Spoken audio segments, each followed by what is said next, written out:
नमस्कार दोस्तों, स्वागत है हमारे यूट्यूब चैनल में। और हम लोग कक्षा 10 के राज्य प्रकाशन की मैथ किताब का सोल्यूशन हल कर रहे हैं और एक्चुअली जिसमें हमारी एक्सरसाइज चल रही थी 1.1। क्वेश्चन नंबर हमने कहाँ तक कर लिए थे इसमें?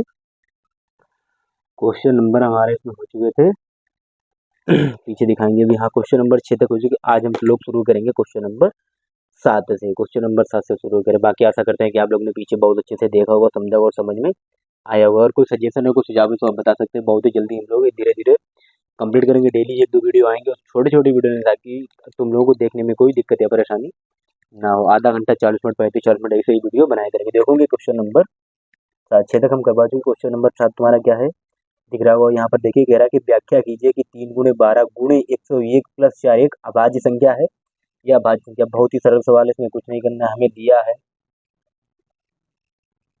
है 3 गुणे 12 गुणे 101 प्लस 4 एक अभाज्य संख्या या अभाज्य संख्या। हमें ये पता करना।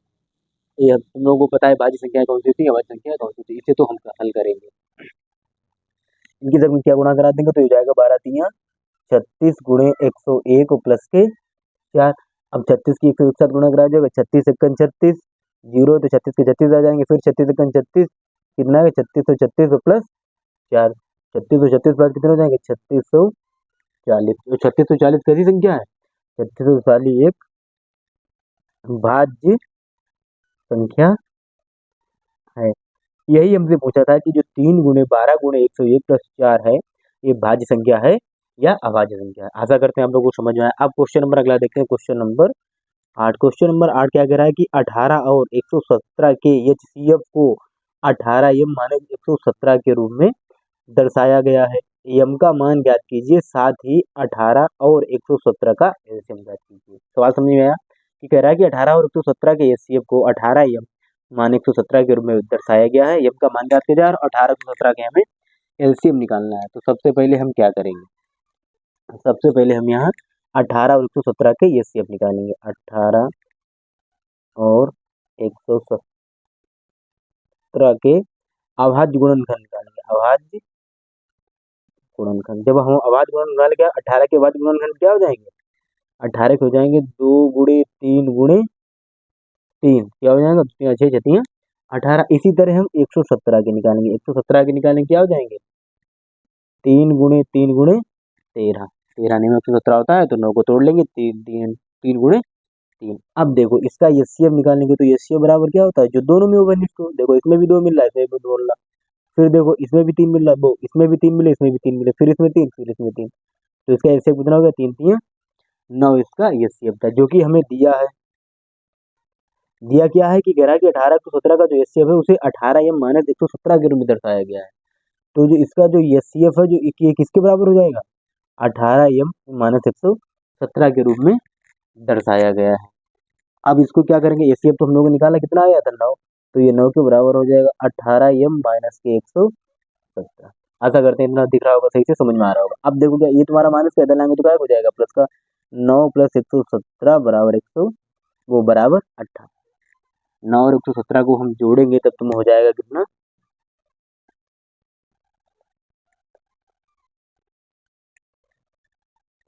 कितना हो जाएगा? 126 बराबर 18 एम। जब हम एम का मान निकालें तो क्या हो जाएगा? 126 बटे 18। तो इसे जब हम काटेंगे तो एम का मान आ जाएगा यहाँ से तुम्हारा 7। अब जब एम का मान तुम्हें 7 आ गया, अब कह रहा कि 18 और 117 का एलसीएम ज्ञात कीजिए। अब देखो, हमें पहली और दूसरी संख्या भी पता है और मासा भी पता है, तो फार्मूला कौन सा लगा देंगे? पहली संख्या गुणे दूसरी संख्या बराबर लासा गुणे मासा। तो वहां से हम क्या लासा निकालेंगे तो क्या हो जाएगा? सूत्र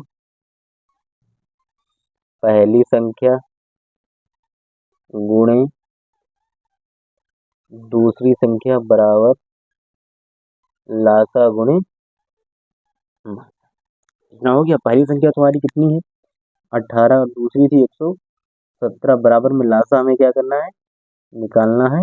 और मासा जो आया है हमारा है वो 9। तो कितना हो जाएगा? 9 दूनी 18। तो 2 गुणे 117 बराबर हुआ तुम्हारा ये लासा। ये हुआ तुम्हारा लासा। जब हम इसकी गुणा करा दें कितना हो जाएगा? 100 दूनी 200, 17 दूनी 34। कितना हो जाएगा? 234 निकल आया तुम्हारा ये लासा। इस तरीके से तुम्हारा क्वेश्चन नंबर 8 होता है यहाँ पर कंप्लीट। अब क्वेश्चन नंबर 9 देखिएगा। क्वेश्चन नंबर 9 देखिए, सब समझ में आएगा। वॉइस में थोड़ी दिक्कत हो सकती है, तबीयत आज ज़्यादा सही नहीं है, फीवर आ रहा है 3-4 दिन से, तभी वीडियो कल नहीं आ पाया था। देखिए आगे क्वेश्चन नंबर 9। 9 जो सवाल कह रहा है कि दिख रहा है, ठीक है। कह रहा है कि जांच कीजिए कि किसी प्राकृतिक संख्या n के लिए संख्या 6 की पावर n अंक अंक जो है वो 0 पर समाप्त हो सकती है या नहीं। ये कह रहा है, तो सबसे पहले हम क्या करेंगे, 6 की पावर जो है इसकी क्या करेंगे, अभाज्य गुणनखंड करेंगे। 6 की पावर n के अभाज्य गुणनखंड। अब हम इसके अभाज्य गुणन कैसे करेंगे, क्या हो जाएगा, 2 गुणे 3 की पावर n, ये इसके हो गए अभाज्य गुणनखंड। अब यहाँ से देखो क्लियर हो रहा है, ऐसी कोई भी संख्या नहीं है जो n के मान 0 पर समाप्त हो। तो क्या लिख लेंगे हम, यहाँ पर लिखेंगे अतः ऐसी कोई संख्या नहीं है जो 6 की पावर n को 0 पर समाप्त करे। यहाँ पर देख सकते हैं दो इसके गुणनखंड आए, 2 गुणे 3, n की पावर कोई भी संख्या लिख सकते हैं, लेकिन यहाँ पर n की पावर 0 पर समाप्त नहीं होगी। तो इसलिए क्वेश्चन 9 भी तुम्हारा हुआ कंप्लीट। अब देखिए क्वेश्चन नंबर 10। क्वेश्चन नंबर 10 में क्या है, क्वेश्चन नंबर 10 देखो कह रहा है कि व्याख्या कीजिए कि 7 गुणे 11 गुणे 13 प्लस 13 और 7 गुणे 6 गुणे गुणे 5 गुणे 4 गुणे 3 गुणे 2 प्लस 5 भाज्य संख्याएं हैं क्यों। तो कुछ नहीं करेंगे, बस हम इसका सोल्यूशन करेंगे जो कि हमें दिया है। क्या दिया है सबसे पहले हम यही लिखेंगे 7 गुणे 11 गुणे 13 प्लस 13, पहले हम इसी को कर लेंगे। देखो इसमें भी ये सब गुणे में, ये प्लस में है, तो यहाँ देखो 13 13 यहाँ से कॉमन मिल जाएगा, तो 13 जब हमने कॉमन लिया तो यहाँ क्या बचेगा, 7 गुणे 11, यहाँ तो बचेगा 1 तो लिखेंगे नहीं, और प्लस का यहाँ से 1, ठीक है, प्लस में तो हो जाएगा 13, हो जाएगा 77 और प्लस का 1, ये कितना हुआ तुम्हारा 13 गुणे 78, ये आ गया तुम्हारा 13 गुणे 78। जब हम इसकी गुणा करा देंगे तब आ जाएगा तुम्हारा 1014। 1014 कैसे क्या है, जो कि एक भाज्य संख्या है। 1000 कैसी संख्या है तुम्हारी, भाज्य संख्या। भाज्य संख्या कौन सी होती है, जिसके 2 से ज्यादा फैक्टर हो वही तुम्हारी भाज्य संख्या कहलाती है, बता चुके हैं पहले तुम लोग। अब ये अगला वाला कह रहा था, देखो 7 गुणे 6 गुणे 5 गुणे 4 गुणे 3 गुणे 2 गुणे 1 और प्लस के 5। अब इसमें देखो इस प्लस में 5 है तो ये कॉमन मिल जाएगा यहाँ से, तो यहाँ से जब हम 5 कॉमन लेंगे तो क्या बचेगा, 7 गुणे 6 गुणे 4 गुणे 3 और गुणे 2 गुणे 1 और प्लस का 1। अब इनकी हम अंदर क्या करा दें, गुणा करा देंगे, तो ये हो जाएगा 5, इन सबकी जब हम टोटल गुणा करा जाएंगे तो ये आ जाएगा तुम्हारा 1008 और प्लस का 1। तो क्या हो जाएगा, 5 गुणे हो जाएगा तुम्हारा 1009।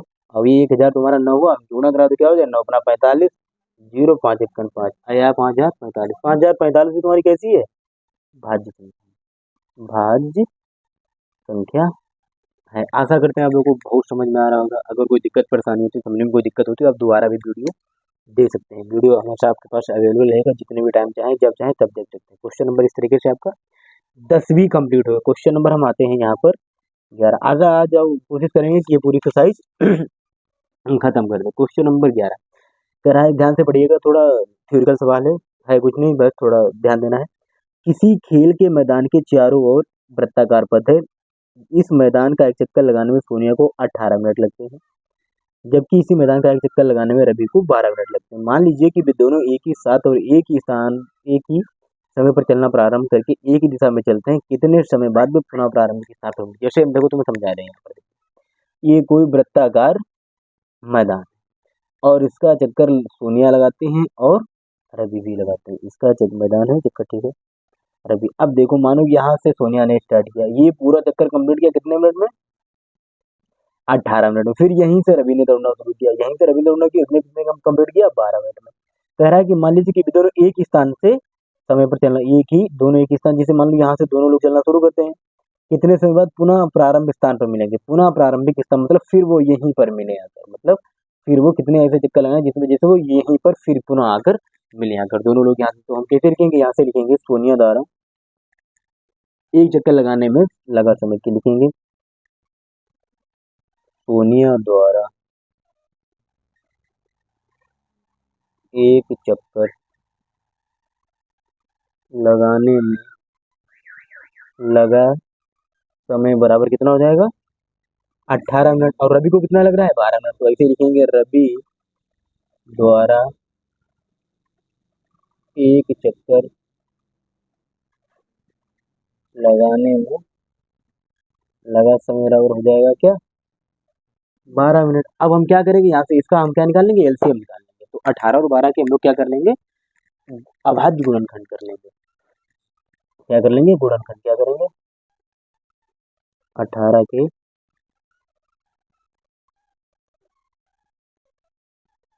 अभाज्य गुणनखंड क्या हो जाएंगे, 2 गुणे 3 गुणे 3 कितना हो जाएगा, 6 6 3 18, ठीक है। अब ऐसे ही 12 के कर लेंगे, 12 के अभाज्य गुणनखंड क्या हो जाएंगे, 2 गुणे 2 और गुणे 3, ये हो गए तुम्हारे 12 के। तो इसका हम एलसीएम निकाल लेंगे, भाई तुम्हारा टाइम आ जाएगा। तो ऐसे वैसे ऐसे सवालों में हमेशा ध्यान रखो, ये मैदान वाला दौड़ने वाला हो या घंटियों वाला सवाल हो, तो हमेशा एलसीएम ही निकाला जाता है। देखो एलसीएम में क्या होता है, जिसकी ज्यादा पावर होती है भाई लिखिए, इसमें 2 कितनी बार है, 2 बार, तो 2 बार 2 हो गए। 3 कितनी बार है, 2 बार, इनके सब एलसीएम निकालने में क्या हो जाएगा, 2 दूनी 4 3 12 3 36, कितना आ गया, 36 मिनट। वे दोनों 36 मिनट के बाद पुनः प्रारंभिक स्थान पर मिलेंगे। कितने से मिनट बाद मिलेंगे, 36 मिनट बाद। क्लियर हो गया। अब देखिए क्वेश्चन नंबर यहाँ से 17 सवाल है, क्वेश्चन नंबर हम 12 पे आ गए, जल्दी खत्म करेंगे आज इस चैप्टर को पूरा कंप्लीट, जितना भी टाइम लगे इतने खत्म कर देंगे आज। क्वेश्चन नंबर 12 देखो तुम्हारा क्या कह रहा है, दिख रहा है यहाँ पर तुम लोगों को, ठीक है। दिखाइए कि किसी प्राकृतिक संख्या n के लिए 12 की पावर n का मान 0 या 5 पर समाप्त नहीं हो सकता, समाप्त नहीं हो सकता। देखिए इसे कैसे हल करेंगे, सबसे पहले हम क्या करेंगे, 12 की पावर n दिया है, कह रहा है कि 12 की मान 0 या 5 पर समाप्त नहीं होता। सबसे पहले हम क्या करेंगे, इसके फैक्टर कर लेंगे, 12 की पावर n के अभाज्य गुणनखंड, गुणनखंड के क्या हो जाएंगे, ब्रैकेट में लेंगे 2 गुणे 2 गुणे 3, 4 हमारा होता है, 4 को 2 गुणे 2 में 2। अब हम क्या लिखेंगे, क्योंकि हम जानते हैं, फिर यहाँ पर हम थोड़ी थ्योरी लिखेंगे। हम भाई राइटिंग को थोड़ा देखते रहिए, कोई बोलते रहते हैं इसीलिए कोई दिक्कत परेशानी हो। हम जानते हैं कि अगर किसी भी संख्या का अंत अंक, दिख रहा है इधर, यहाँ पे देखिएगा, रुक जाओ, अंत अंक 0 या 5 हो तो उसका एक अभाज्य गुणनखंड 5 जरूर आता है। समझ में आ गया। अगर कोई भी संख्या जिसके अंत में अभाज्य गुणनखंड में 5 आता है, तो उसको जाहिर सी बात है 0 का, लेकिन इसमें अभाज्य गुणनखंड है तो उसमें 5 आ ही नहीं रहा है, ठीक है। तो इसमें है ही नहीं, तो ये तो गुणनखंड को होगा ही नहीं भाई, 0 या 5 से समाप्त नहीं हो सकता है। क्यों, क्योंकि इसके गुणनखंड में 5 आया ही नहीं है। तो क्या हो जाएगा यहाँ पर, आगे लिखेंगे, लेकिन यहाँ 12 की पावर n के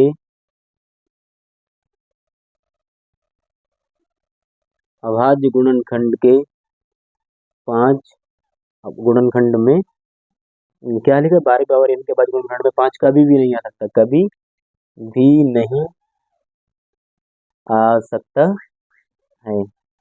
अतः 12 की पावर n का अंत अंक 0 या 5 पर नहीं समाप्त हो सकता, नहीं नहीं हो सकता या नहीं समाप्त हो सकता, ऐसे लिख सकते हैं, हो सकता है जहां n कोई प्राकृतिक संख्या है, n कोई प्राकृतिक संख्या है। समझ में कह रहा था कि जो 12 की पावर n का मान 0 या 5 पर समाप्त नहीं हो सकता, क्यों नहीं समाप्त हो सकता है, इसका कारण ये है कि जब हमने 12 की पावर n के जब गुणनखंड किए, तो तुम्हारा 2 गुणे 2 और गुणे 3 आया, इसमें 5 कहीं आया नहीं, जब 5 आया ही नहीं तो 0 या 5 पर कैसे समाप्त होगा, तो 0 या 5 पर कैसे समाप्त होगा। बस यही तुम्हें आंसर, बस ये तुम्हें थोड़ी थ्योरी लिखनी थी कि हम जानते हैं कि किसी संख्या का अंत अंक 0 या 5 हो तो उसका अभाज्य गुणनखंड 5 जरूर आएगा, लेकिन इसमें जब 5 आएगा नहीं तो 0 या 5 पर समाप्त होगा ही नहीं। अब देखो क्वेश्चन नंबर 13, बहुत ही इजी हलवा सवाल, कहें तो रबड़ी सवाल, समझ ये बोलो, ये कह सकते हो कि रबड़ी सवाल, इतना हलवा सवाल क्या है बोले। जो कह रहा है कि न्यूनतम भाज्य संख्या और न्यूनतम अभाज्य संख्या का मासा ज्ञात करना, तो ये भी कोई सवाल होता है, बताओ। न्यूनतम भाज्य संख्या तुम लोगों को पता है कौन सी होती है, पता तो होगी तुम लोगों को, इतने होशियार हो बच्चे। क्या होती है न्यूनतम न्यूनतम जो तुम्हारी भाज्य संख्या होती है, सबसे छोटी भाज्य संख्या जो होती है वो होती है तुम्हारी है 4। और न्यूनतम जो कह रहा था,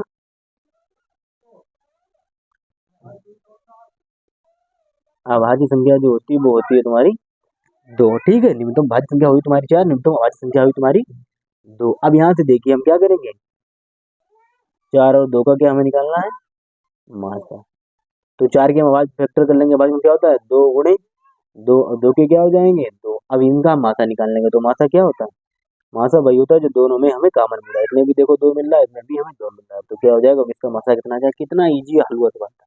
केवल न्यूनतम भाज्य संख्या और न्यूनतम अभाज्य संख्या का मासा निकालने को बोल रहा था। आशा करते हैं सबको समझ में आया। क्वेश्चन नंबर हम देखेंगे, इसमें दिख रहा होगा आप लोगों को 14।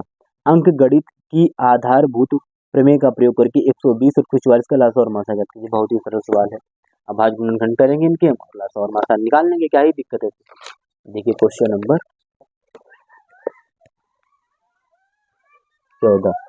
14 में क्या है, अंक गणित आधारभूत 120 और 144 का लासा। तो हम क्या करेंगे, 120 और 144 हमें दिया हुआ है, 144 और इसके अब हम लोग करेंगे फैक्टर, यहाँ साइड में हम कर लेंगे 120 के अभाज्य गुणनखंड करने, क्या हो जाएंगे, 2 छंग 12, 60 आ गया, फिर 2 से काटेंगे, 2 3 6, 30 आ गया, फिर 15। अब देखो 15 2 से काटेंगे, 3 से काटो, 15 और 5 1 तो 120 के जो अभाज्य गुणनखंड कैसे हो जाएंगे, 2 कितनी बार है, 3 बार, 3 गुणे 5। इसी तरीके से हम यहाँ पर निकालेंगे 144, तो 2 से काटेंगे कितना आ जाएगा, 72 गुना 144 होता है, 214, 2 दूनी 4, फिर 2 से काटेंगे क्या आ जाएगा, 2 3 6, 2 छंग 12, फिर 2 से काटेंगे कितना आ जाएगा 18, फिर 2 से काटेंगे कितना आ जाएगा, 2 18, फिर 3 3 9, 3 1 3, तो 144 के बाद गुण लिख लेंगे, यहाँ पर क्या हो जाएगा, 2 गुणे 2 गुणे 2 गुणे 2 कितनी बार आया, यहाँ पर 4 बार, 3 कितनी बार आया है, तो 2 बार। सबसे पहले इसमें निकालना है क्या हमें, लासा और मासा क्या करना है, तो लासा बराबर क्या हो जाएगा,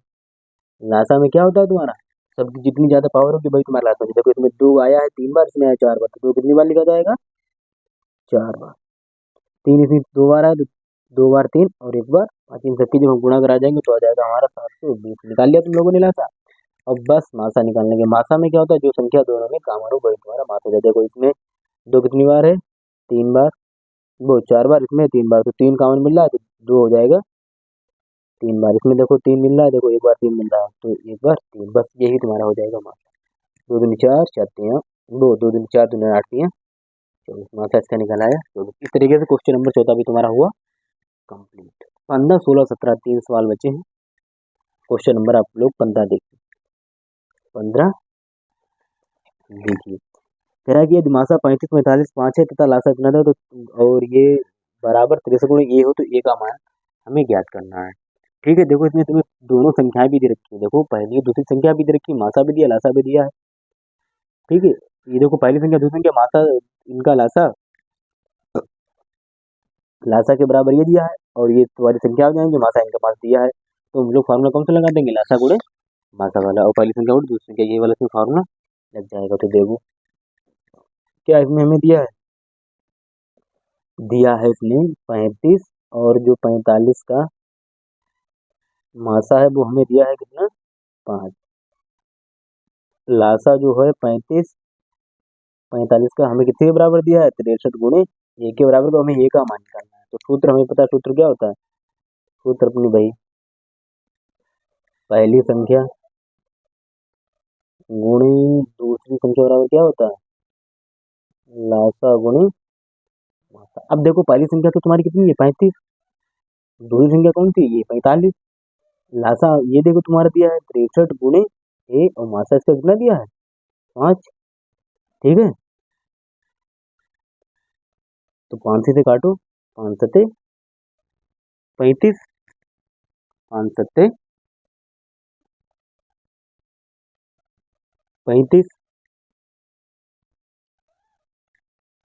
ठीक है, अब देखो हमने काट दिया 5 सत्ते 35 और 7 ने 63, और ये जो आगे लिख देते हैं 9 बराबर हो जाएगा तुम्हारा 9, 45 बराबर हो गया ना, तो ए का मान जब निकाल लो क्या हो जाएगा 45 बटे 9, तो हो जाएगा 9 बना 45, तो ए का मान आ गया तुम्हारा 5। यही हमें ए का मान ज्ञात करना था, जो कि आ गया। यहाँ पर कुछ नहीं कि यहाँ पर पहली संख्या गुणे दूसरी संख्या बराबर लासा गुणे मासा के बराबर किया, पहली संख्या तुम्हारी 35 थी और दूसरी संख्या तुम्हारी 45 थी।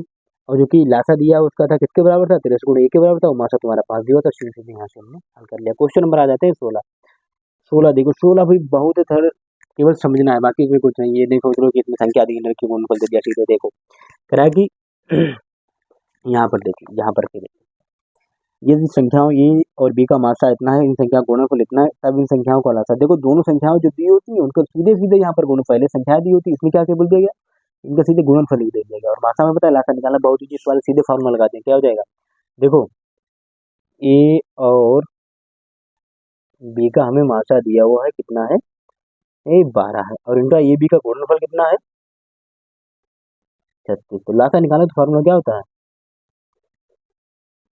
पहली संख्या गुणे दूसरी संख्या बराबर लासा गुणे मासा। तो क्या हो जाएगा, पहली संख्या तुम्हारी कितनी है पता ही नहीं इनके सीधे में, लेकिन दोनों का गुणनफल सीधे बता दो कितना हो जाएगा 36। तो बराबर लासा हमें क्या करना है, निकालना है। मासा में दिया है कितना है, 12 दिया 36 2 0, तो लासा बराबर कितना आ गया, लासा आ गया यहाँ बराबर होगा 3। तो क्वेश्चन नंबर 16 भी तुम्हारा हुआ कंप्लीट, लास्ट क्वेश्चन है। अब भाई ज़्यादा से ज़्यादा लोग सपोर्ट कीजिए, शेयर कीजिए, खूब ज़्यादा शेयर कीजिए और लाइक कीजिए, ताकि थोड़ा मोटिवेशन भी मिले और वीडियो बनाने की थोड़ा अग्रेसिव भी रहे। और अब देखिए क्वेश्चन नंबर 7 में करा, ये तुम्हारा वृक्ष को पूर्ण कीजिए, निम्नलिखित पूर्णखंड वृक्ष को पूर्ण कीजिए, एक्स वाई तथा जेड के मान ज्ञात कीजिए। देखो यहाँ से सवाल ही सीधे हल करते हैं, देखते हैं फिगर बनाएंगे। देखो ये तुम्हारा बाई में टूटा, फिर जो बाई तुम्हारा टूटा वो 3 गुणे 1855 इस वाले में टूटा, फिर जो 1855 वो टूटा तुम्हारा 5 और 371 में, और 371 जो टूटा तुम्हारा वो 7 और जेड में। तो इसमें कुछ नहीं, एक्स वाई जेड के हमें मान निकालेंगे। सबसे पहले हम क्या देखेंगे, जो एक्स बराबर किस में टूटा, 2 वाई में। अब जो कि तुम्हारा बाई जो टूटा है वो टूटा है 3 गुणे 1855 में। अब यहाँ से देखो हमें एक चीज पता चल गई, यहाँ से भी बाई का मान पता चल जाएगा, बाई का मान कितना हो जाएगा, यहाँ से देखो गुणा करा देंगे तो 5 दिया 15, हंसी लगाए 5 दिया 15 16, हंसी लगाए 1 8 से 24 से 25 और 3 दूनी 5, बाई का मान कितना आ गया 5565। यहाँ से बाई का मान इसमें रख देंगे, एक्स में क्या हो जाएगा 2 गुणे 5565। जब इसकी हम गुणा करा देंगे कितना आ जाएगा, आ जाएगा तुम्हारा 11 13 0, ये आ जाएगा एक्स मान। अब देखो तुम्हारा जो जड टूटा है वो किसमें, 371 जो टूटा है वो किसमें टूटा है, 371 टूटा है तुम्हारा 7 गुणे जेड में। तो यहाँ से जेड का जब मान निकालो तो क्या हो जाएगा, 371 बटे 7 चौक 28 7 35 और कितने 2 7 3 30। तो जेड का मान आ गया तुम्हारा 53। ठीक है, तो एक्स का मान आया तुम्हारा कितना, बाई का मान आया 55 और जेड का मान आया 53। इस तरह से तुम्हारी एक्सरसाइज 1.1 होती हुई कंप्लीट है। आशा करते हैं सब समझ में आएगा भाई, सपोर्ट दिखाइए, तभी तो कम से कम 1000 से 1000 लोग जुड़े, देखने में अच्छा लगे, वीडियो बनाने में थोड़ा मजा आए। आप लोग देखते हैं ही नहीं है, ठीक है, आशा करते हैं आप लोग को समझ आए। बहुत बहुत धन्यवाद आपका, जय हिंद जय भारत।